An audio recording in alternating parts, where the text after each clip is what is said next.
हरे कृष्णा। आज का हमारा विषय है माता के गर्भ में जो शिशु है,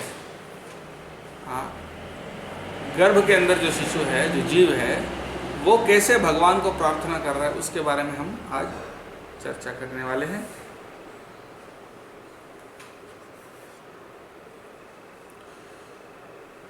तो श्रीमद् भागवत के तीसरे स्कंध में 31 नंबर अध्याय में भगवान कपिल देव अपनी माता देवहूति से उनको उपदेश दे रहे हैं कैसे जीव इस भौतिक संसार में कैसे भ्रमण करते हैं, इस भौतिक संसार में वो कैसे भ्रमण करते हैं, उसका उपदेश करते हुए उसमें वो कहते हैं कैसे सबसे पहले जीव इस मनुष्य शरीर को प्राप्त करता है। बोलते हैं श्री भगवान वाच कर्मणा देवनेत्रेण जंतुर्देहोपपत्तये स्त्रियः प्रविष्ट उदरम पुंसो रेतः कणाश्रयः, यानी अपनी कर्म फल से और देवनेत्रेण यानी भगवान के निरीक्षण में ये अपने कर्म फल से बहुत योनियों का भ्रमण करने के बाद अंत में उसको मनुष्य शरीर मिलता है। स्त्रियः प्रविष्ट उदरम पुंसो रेतः कणाश्रय, यानी पुरुष के वीर्य के माध्यम से स्त्री के उदर में वो प्रवेश करता है। फिर आगे बता रहे हैं प्रवेश करके पहले दिन वो जीव बनता है, वो जीवात्मा उसमें प्रवेश करता है। वो जीव अपना पहला शरीर जो होता है कण जैसा ही होता है, वैसा शरीर उसको मिलता है। कलकम त्वेक रात्रेण पंचरात्रेण बुद्बुदम दशा हेन तो कर्काधु पेश्यंडम वा ततः परम, यानी बोल रहे हैं तो पहले दिन तो उसका शरीर बना, उसके बाद 5 रात में क्या होता है, वो एक बुद्बुदम यानी एक बुलबुला जो होता है ना, बुलबुले जैसे ही कुछ एक गोल बनता है। उसके बाद दशा है ना तो कर्काधु यानी 10 रात में, 10 रात के बाद क्या होता है, वो एक कर्काधु यानी एक जो प्लम इंग्लिश में बोलते हैं, हिंदी में उसको क्या कहते हैं, प्लम, यानी कोई प्रकार का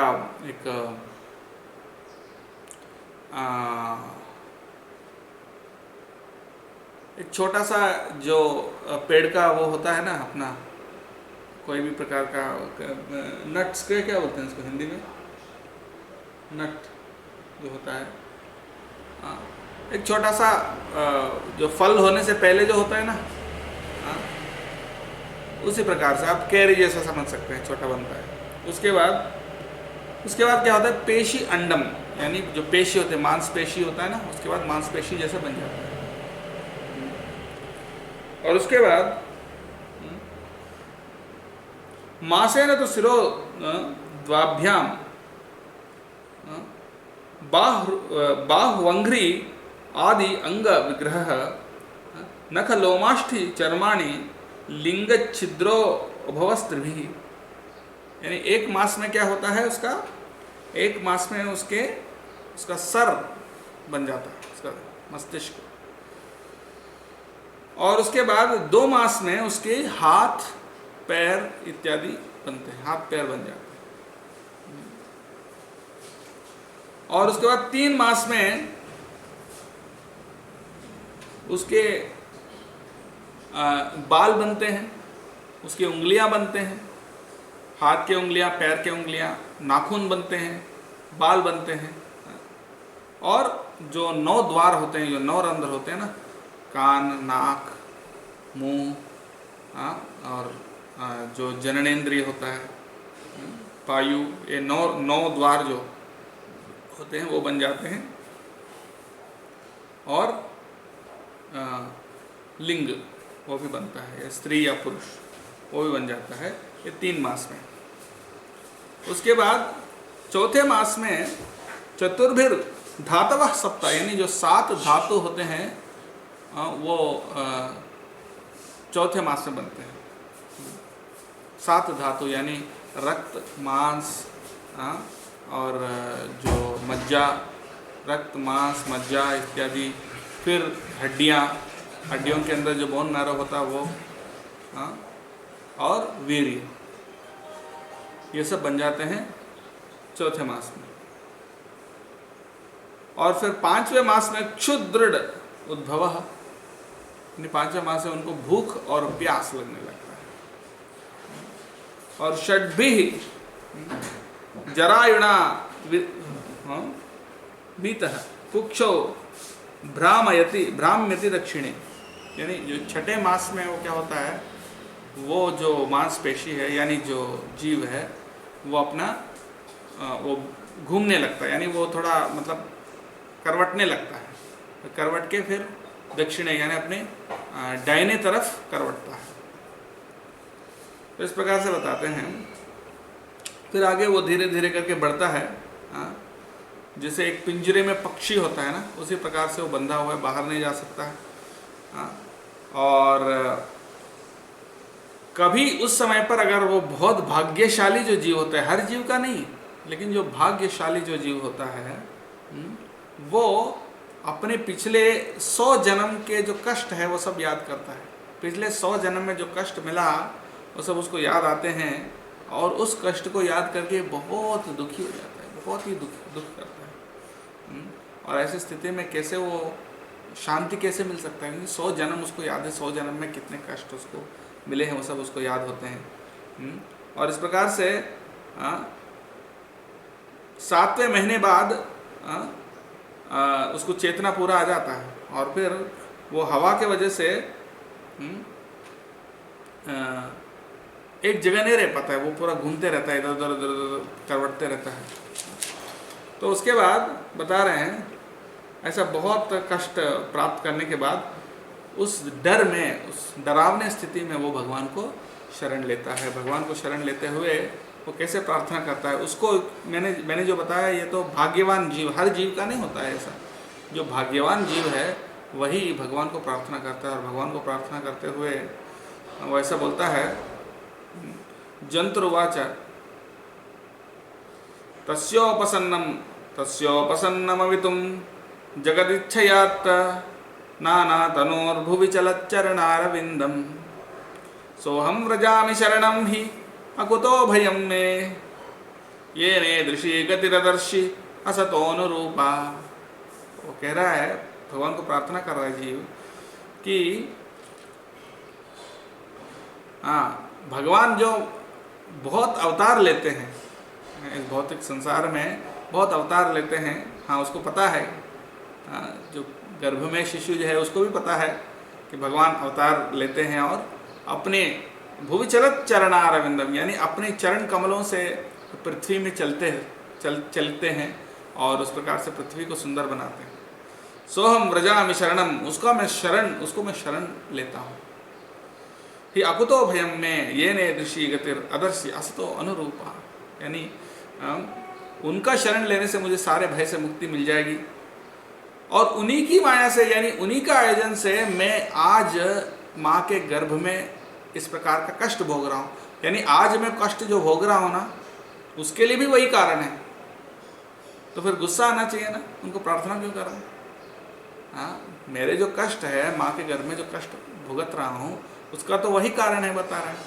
अगर वही कथा कारण है तो उनको प्रार्थना क्यों कर रहा हूँ? बता रहे हैं असतो अनुरूपा, क्योंकि मैं बहुत दुष्ट हूँ, मैं बहुत बदमाश हूँ, इसलिए मेरे लिए सही है ये जो कष्ट मिल रहा है, बिल्कुल सही है, बिल्कुल मिलना चाहिए, क्योंकि मैं बहुत बदमाश हूँ, बहुत दुष्ट हूँ, पापी हूँ, इसलिए मेरे लिए ये सारे जो कष्ट है बिल्कुल सही मिल रहा है। फिर कह रहा है यस्त्वत्र बद्ध इव कर्मभिर हावृतात्मा भूतेन्द्रियाशयम आशयमयीम अवलंब्य मायाम आस्ते विशुद्धम अविकारम अखंड बोधम आतप्यमान हृदय वसितम नमामि। बोल रहे हैं कि अत्र बद्ध इव स्वकर्मभिर आवृत आत्मा, अभी मैं तो आत्मा हूँ, ऐसा लग रहा है कि मैं अपने कर्म बंधन से फंसा हुआ हूँ। ऐसा लग रहा है कि मैं कर्म बंधन से इस गर्भ में फंसा हुआ, लेकिन असल में नहीं है, क्योंकि आत्मा जो होता है वो तो शुद्ध होता है। सिर्फ जो अहंकार है ना, उसी को कष्ट मिलता है। यानी अहंकार के कारण ही उनको लगता है कि मैं बहुत कष्ट भोग रहा हूँ, क्योंकि लेकिन कष्ट तो आत्मा को थोड़ी होता है, क्योंकि आत्मा तो शुद्ध है। यस्तत्र बद्ध इव, यानी बद्ध जैसा लगता हूँ, उन्हीं की माया से, उन्हीं के माया का प्रभाव से ऐसा लग रहा है कि मैं बंधा हुआ हूँ। आस्ते विशुद्धम अविकारम अखंड बोधम।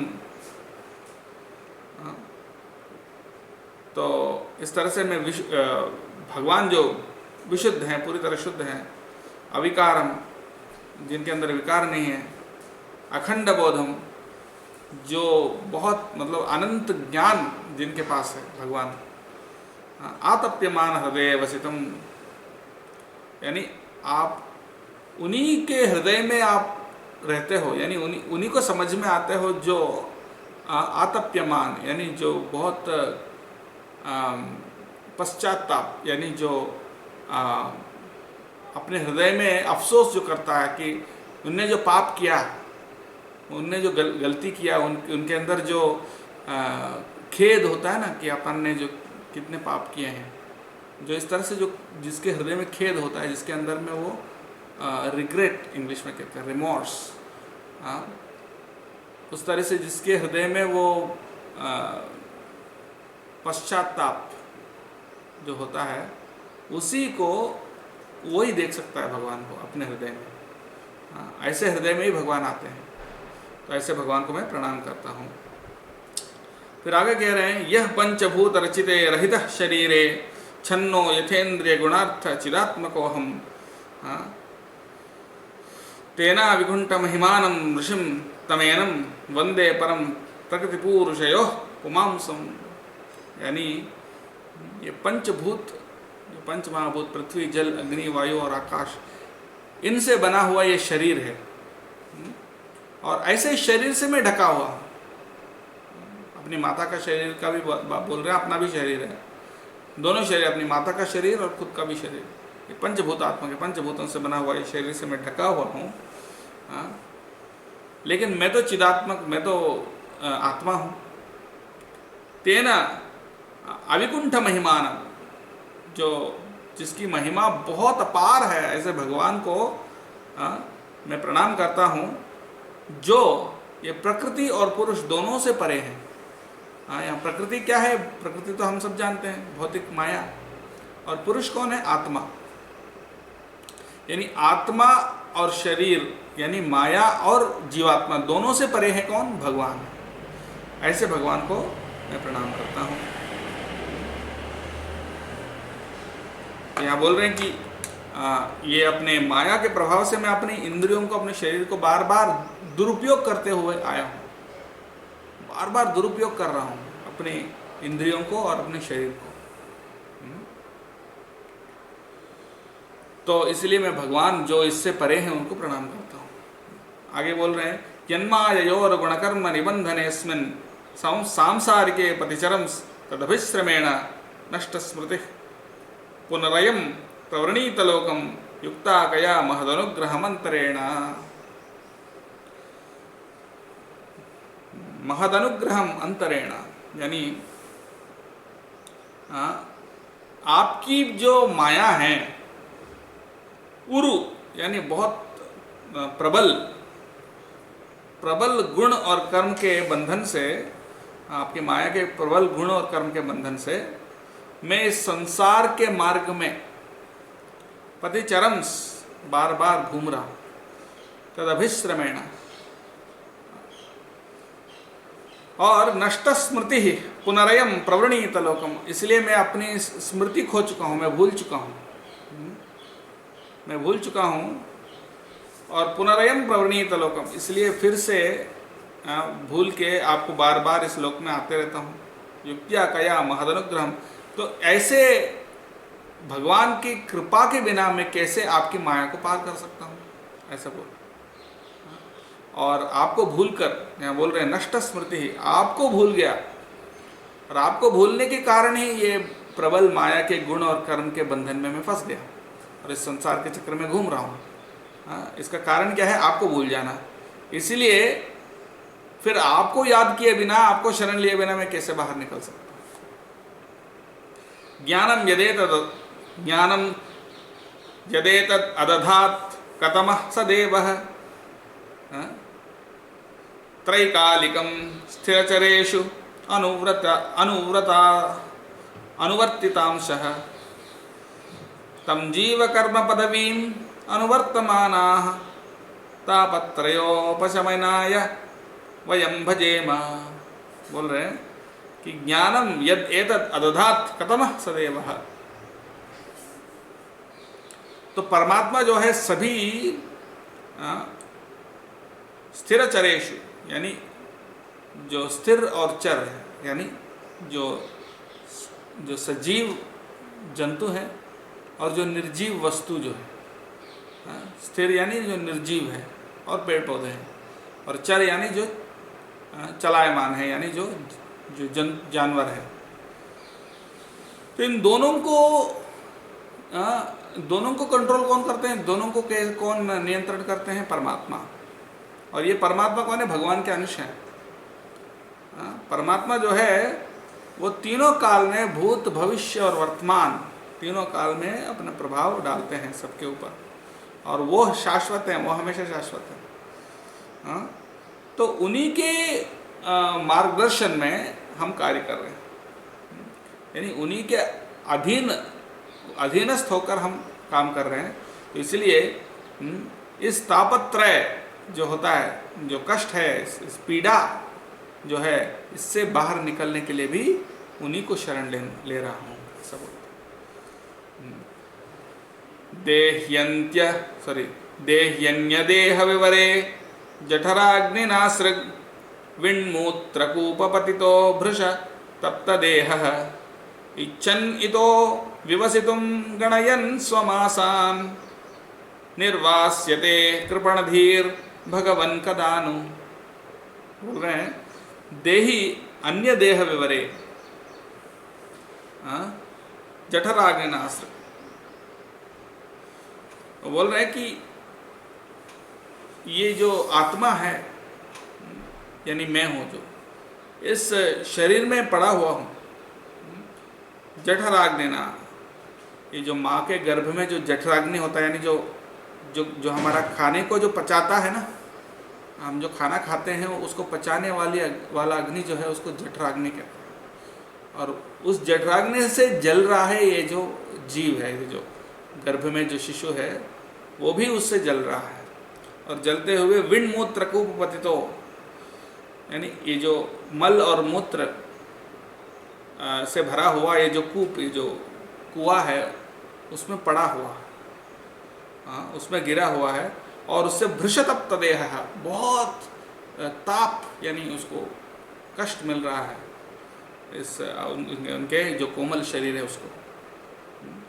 फिर बोल रहे इच्छन इतो विवसितुम गणयन समासान, वो अपनी बाहर निकलने के लिए बहुत व्याकुल है और अपने मासों को गिन रहा है कि एक एक मास जैसे बीतते रहता है वैसा अपने मासों को, अपने समय को गिनते हुए निर्वास्यते कृपणधीर भगवान कदानु, वो भगवान को प्रार्थना करे, हे भगवान कब मैं बाहर निकलूंगा यहाँ से कब बाहर निकलूंगा, ऐसा करके वो प्रार्थना कर रहा है। ये हर जीव नहीं करता, फिर से बता रहा हूँ कि ये हर जीव ऐसा प्रार्थना नहीं करता है। सिर्फ मनुष्य शरीर में जो जीव है, और उनमें से भी सिर्फ वो जीव है जो बहुत पुण्यवान है, तो पुण्यवान जीव है, जिसको अपने पिछले, जैसे मैंने बताया, पिछले 100 जन्म का स्मृति आता है, 100 जन्म याद आ जाते हैं उसको, और बहुत दुख होता है, तब उसको ज्ञान आता है भगवान के बारे में, और तब वो भगवान का शरण लेता है। और आगे बोल रहे हैं येने दृशीम गतिमसो दशमाश्च ईश संग्राहितः पुरुदयेन भवादृशेन स्वेनैव दुष्यतु कृतेन सदीननाथः को नाम तत्प्रति विनंजलिम अस्य कुर्यात्। बोल रहे हैं आपकी कृपा से मुझे अभी चेतना मिली है। यद्यपि मैं सिर्फ 9-10 मास हुए, 10 मास भी नहीं हुए, माँ के गर्भ में आते हैं कि 10 मास भी नहीं हुए, मुझे अभी स्मृति मिली है, और ये जो कृपा है आपने जो दिया है, उसके लिए मैं कुछ भी करके आपके कृपा का मैं यानी ऋण नहीं चुका सकता हूँ, यानी आपको सिर्फ धन्यवाद दे सकता हूँ। हाँ, बोल रहे हैं विनंजलिम, अपने हाथ जोड़ के, सिर्फ अपने हाथ जोड़ के मैं आपको प्रणाम कर सकता हूँ। उसके अलावा और कोई तरीका नहीं है मुझे आपको धन्यवाद देने के लिए। इतना धन्यवाद क्यों दे रहे हैं? अरे इतना तो कष्ट भोग रहे हैं, और कष्ट भोगते हुए भगवान को धन्यवाद दे रहे हैं। हाँ, क्यों धन्यवाद दे रहे हैं वो आगे के श्लोक में बता रहे हैं। पश्यत्ययं धिषणया ननु सप्तवध्रिः शारीरिके दमशरीरी अपरः स्वदेहे यत्सृष्टयासं तम अहं पुरुषं पुराणं पश्ये बहिर्हृदि च चैत्यमिव प्रतीतम। बोल रहे हैं पश्यति अयम। बाकी जो जीव हैं वो अपने आप को दूसरे जीवों से तुलना कर रहे हैं। साधारण रूप से जो जीव होता है उसको तो भगवान का स्मृति नहीं आता। बाकी जितने जानवर हैं, जितने पशु पक्षी हैं, उनके शरीर में यानी उनके गर्भ में जो उसका जो जीव होता है तो उसको भगवान का याद नहीं आता है। और मनुष्यों में सभी को नहीं आता, सभी मनुष्यों को भी भगवान याद नहीं आते हैं गर्भ में। लेकिन मुझे याद आया तो मैं कितना भाग्यवान हूँ। बाकी सारे जीवों से के तुलना में मुझे इतने जन्म बाद, वो भी क्योंकि उनको 100 जन्म तो याद है, तो 100 जन्म याद होने के बाद अभी वो प्रार्थना कर रहा है। ये बहुत पुण्यवान जीव की प्रार्थना है। सभी जीव ऐसा प्रार्थना नहीं कर सकते। ये पुण्यवान जीव है, वो ऐसा प्रार्थना कर रहा है कि अभी मुझे वो याद आया, भगवान, हे भगवान अभी मुझे आप याद आए हो। इतने जन्म में मैं आपको याद नहीं कर पाया, इस जन्म में इतने कष्ट है यहाँ पर, फिर भी कम से कम मतलब ये चीज़ बहुत अच्छा है कि मुझे आपका स्मरण हो रहा है। बाकी कोई जीव नहीं कर सकता। और अभी मैं अपनी इंद्रियों को कंट्रोल कर सकता हूँ, अपनी इंद्रियों को मैं वश में रख सकता हूँ, और अपनी जो डेस्टिनेशन यानी मुझे कहाँ जाना है, जीवन का लक्ष्य क्या है, ये मैं समझ सकता हूँ आपकी कृपा से। बाकी और कोई जीव नहीं समझ सकता। ये स्मृति आपने मुझे दिया, ये ज्ञान मुझे आपने दिया, इसके लिए मैं आपको इतना आभारी हूँ, इतना धन्यवाद दे सकता हूँ। और आपकी कृपा से ही मैं ये सब देख पा रहा हूँ, और आपकी कृपा से ये भी देख पा रहा हूँ कि आप मेरे हृदय में भी हैं और बाहर भी हैं। सभी चर अचर सभी जगह आप उपस्थित हैं, ये मैं देख पा रहा हूँ। और ये जो दृष्टि आपने दिया उसके लिए मैं आपको बहुत बहुत धन्यवाद देना चाहता हूँ। और अगले श्लोक में जो बोलने वाले हैं, ये सबसे महत्वपूर्ण है, ध्यान से सुनिएगा। सोहम वसन्नपि विभो बहुदुःखवासं गर्भान् न निर्जिगमिषे बहिरन्धकूपे यत्रोपयातमुपसर्पति देवमाया मिथ्यामतिर्यदनुस्मृति मिथ्यामतिर्यदनु संसृति चक्रमेतत्। संसृति चक्रम यानी ये जो जन्म मृत्यु का जो चक्र है। सोहम वसन्नपि विभो बहुदुःखवासं गर्भान न निर्जिगमिषे। वो बोल रहे हैं कि मैं ये जो माता के गर्भ में अभी हूँ, मैं अभी से इससे बाहर नहीं निकलना चाहता हूँ, मैं इधर ही रहना चाहता हूँ, मुझे बाहर मत निकालिए। क्योंकि जैसे मैं बाहर निकलूँगा तुरंत आपकी देव माया यत्रोपयातम, जैसे मैं बाहर निकलता हूँ ना, उपसर्पति देव माया। उपसर्पति, सर्प जो होता है ना, सर्प क्या करता है, निगल देता है, पकड़ लेता है, झट से पकड़ के निकल लेता है। ऐसा ही आपकी देव माया जो है, मैं जैसे ही बाहर निकलूँगा आपकी माया मुझे एकदम से झकड़ लेगी और मुझे निगल देगी, मैं भूल जाऊँगा आपको। मिथ्या मतिर यदनु संस्कृति चक्र में तक मिथ्या मतिर, फिर से मैं अपने सब कुछ भूल जाता हूँ, और उस जो गलत फहमी में माया के प्रभाव से अपनी बुद्धि से मैं तरह तरह के पाप करने लग जाता हूँ, और फिर से ये चक्र में फिर से घूमता रहूँगा। इसलिए मैं इधर ही रहना चाहता हूँ। अभी कुछ समय पहले तो ये बोल रहा था कि ये भगवान मैं कब निकलूँगा यहाँ से, लेकिन अभी ये सब समझने के बाद, भगवान को प्रार्थना करने के बाद, फिर उसको चेतना और शुद्ध होकर फिर अभी वो कह रहा है कि नहीं, मैं बाहर भी नहीं निकलना चाहता हूँ, मैं इधर ही रहना चाहता हूँ। हाँ, क्योंकि भले ही यहाँ पर बहुत कष्ट है। हाँ, जैसे वो जठराग्नि से वो उसका शरीर जल रहा है, फिर भी कीड़े वगैरह काट रहे हैं, हिल नहीं सकता, बहुत कष्ट है, लेकिन फिर भी यहाँ कम से कम आपको तो मैं ध्यान कर पा रहा हूँ, इसलिए ये मौका को नहीं खोना चाहता, मुझे यहीं रहने दीजिए। जैसे बताते हैं आगे प्रभुपाद जी समझाते हैं, जैसे सुखदेव गोस्वामी अपनी माता के गर्भ में 12 साल थे, 12 साल अपने माता के गर्भ में थे, उसके बाद निकले। क्योंकि वो यही डर रहे थे ऐसे ही कि हम बाहर आएंगे तो माया झगड़ लेगी, तो फिर भगवान आकर उनको आश्वासन देते हैं, फिर निकलता है। फिर आखिरी श्लोक में बोल रहे हैं, तस्मादहम विगत विक्लव उद्धरिष्य आत्मानम आशुस्तमसः सुहृदात्मनैव भूयो यथा व्यसनमेतद् अनेकरन्ध्रं मामे भविष्यदुपसादत विष्णुपादः उपसादित विष्णुपाद, यानी तस्मादहम विगत विक्लव, इसीलिए मैं अभी विगत विक्लव यानी पूरी तरह से इस संकोच को पूरी तरह छोड़ के, किसी भी प्रकार का चिंता और संकोच सब छोड़ के मैं विष्णुपाद यानी भगवान विष्णु के चरण कमल का आश्रय लेता हूँ, जिससे क्या होगा, आसु तमसः यानी बहुत जल्द ही इस तमोगुण से मैं मुक्त हो सकूँ। हाँ, क्योंकि अभी मुझे वो शुद्ध चेतना मिली है, भगवान की कृपा से अभी मुझे शुद्ध चेतना मिली है, मैं स्पष्ट देख पा रहा हूँ कि क्या चीज़ क्या है, मैं अभी स्पष्ट देख पा रहा हूँ कि भगवान कौन है, मैं कौन हूँ, ये माया क्या है, पूरी तरह मुझे समझ में आ गया।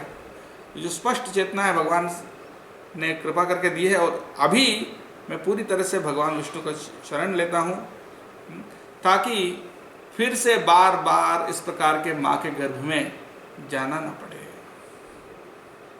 ऐसा वो प्रार्थना करें। तो ये इतना अद्भुत प्रार्थनाएं करने के बाद लेकिन क्या होता है, आगे अध्याय में कपिल देव अपनी माता देवहूति को बता रहे हैं कि लेकिन कुछ समय बाद ये जो प्रकृति के बल से वो बाहर निकल जाता है, बहुत मुश्किल से वो जो वायु है उसको नीचे धकेल देता है, और मलमूत्र के साथ वो भी बाहर निकल जाता है, और उसी में पड़ा रहता है कीड़े जैसा, और फिर तुरंत फिर से वो माया उसको आच्छादित कर देती है, और फिर तरह तरह के भौतिक कार्यों में लगे रहता है। लेकिन अगर वो भगवान विष्णु का भजन करेगा तो बच जाता है, लेकिन अगर भूल जाता है फिर से और भगवान विष्णु का भजन नहीं करता है तो फिर क्या होगा। भगवान तो मौका देते हैं, क्योंकि उनने प्रार्थना किया भगवान को गर्भ में, उनके प्रार्थनाओं के कारण भगवान उनको कृपा करते हैं, यानी मौका तो देते हैं, लेकिन उस मौके को अगर फ़ायदा उठा के भक्ति करता है तो फिर वो बच जाता है, नहीं तो फिर वो फिर से फंस जाएगा, फिर बार बार चक्र में जन्म लेते रहेगा। लेकिन बता रहे हैं कि उसका क्या मुख्य कारण है वो भी बता रहे हैं। बता रहे हैं प्रभुपाद जी बहुत सुंदर रूप से कि गर्भ के अंदर भी शिशु भगवान का नाम ले सकता है, भगवान का नाम उच्चारण कर सकता है, भले जोर से नहीं कर सकता लेकिन मन में वो भगवान का नाम उच्चारण कर सकता है। हाँ, और वो नहीं करके अगर जब बाहर जन्म लेने के बाद माया के प्रभाव में आ जाता है, माया इतना प्रभावशाली है कि ब्रह्मा जी को भी एक बार ऐसा बताया जाता है कि ब्रह्मा जी ने भी एक बार अपनी बेटी वाणी के पीछे दौड़ने लगते हैं। हाँ, तो यानी ब्रह्मा जी को भी, शिव जी को भी माया प्रभावित कर देती है। तो माया इतनी शक्तिशाली है। कपिल देव बोल रहे हैं अपनी माता से, देखो ये माया कितनी शक्तिशाली है। बलम में पश्य मायायाः स्त्री मैया जयिनो दिशाम या करोति पदाक्रांतान भ्रूविजृंभेण केवलम।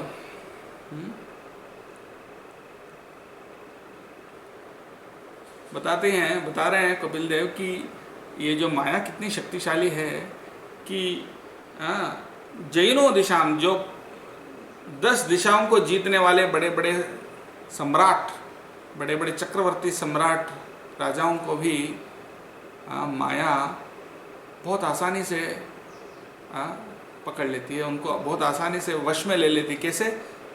भ्रुविजृंभेण केवलम, सिर्फ अपने जो भौरे होते हैं ना, एक स्त्री के जो भौरे सिर्फ थोड़ा घुमाने से, भौरे घुमाने से चक्रवर्ती सम्राट जो पूरे 10 दिशाओं को जीत के आए हैं, वो भी उनके हाथ में कठपुतली बन जाते हैं, कठपुतली बन जाते हैं। तो फिर आगे बोल रहे हैं, इसलिए क्या करना है? संगम न कुर्यात् प्रमदासु जातु, कभी भी स्त्रियों का संग नहीं करना है। प्रमदा यानी स्त्री का संग नहीं करना है। और फिर आगे बता रहे हैं, योपयाति शनैर्माया योष देव विनिर्मिता ताम ईक्षेदात्मनो मृत्युम तृणैः कूपम इवावृतम। अगर कोई स्त्री अगर आपकी सेवा करने आ रही है तो उसको समझ लो वो क्या है? आत्मनो मृत्युम, आत्मा की मृत्यु ही आ रही है वो उस रूप में। और कैसे? तृणैः कूपम इव आवृतम, जैसा कूपम जो कुआं है, कुआं जब तृणों से यानी घास से ढका हुआ रहता है, वैसे ही वो ढका हुआ है।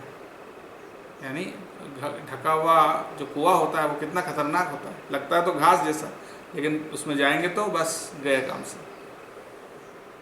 मरना निश्चित है। उसी प्रकार से ये स्त्री जो है, जो सेवा करने आ रही है, वो उसी प्रकार से आत्मा की मृत्यु है। इसका मतलब ये नहीं कि स्त्री बुरी है, ऐसा नहीं बोल रहे हैं। स्त्रियों को तो हमें सम्मान करना चाहिए, लेकिन जो भोग प्रवृत्ति जिसके अंदर है उसके लिए वो मृत्यु है, तो इसलिए उसको समझ लेना चाहिए ये मेरे लिए मृत्यु है।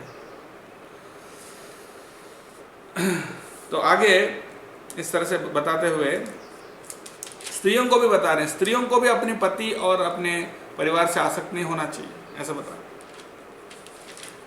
उनसे भी, उसको भी उनसे दूर रहना चाहिए।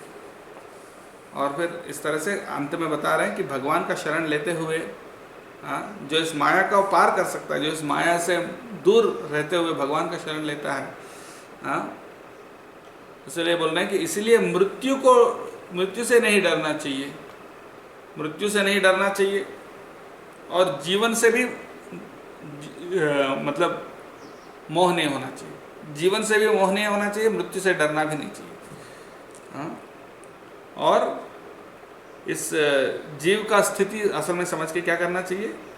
इस चिंता से मुक्त होकर भगवान की भजन में पूरी तरह से लग जाना चाहिए। अपने बुद्धि के माध्यम से सारे लग जाएंगे तो फिर इस बंधन से मुक्त हो जाएंगे, ऐसा कपिल देव उपदेश दे रहे हैं। तो इसलिए बहुत सावधानी से हमें भक्ति योग का बहुत तीव्रता से पालन करते हुए बोलिए हरे कृष्णा कृष्ण कृष्ण हरे हरे, हरे राम राम राम हरे हरे। आप में से किसी का कोई प्रश्न होगा तो प्रश्न आप नीचे कमेंट सेक्शन में आप अपने प्रश्न लिखिए और ज़रूर हम उसका उत्तर देंगे। बहुत बहुत धन्यवाद और इसको शेयर करिए। हरे कृष्णा।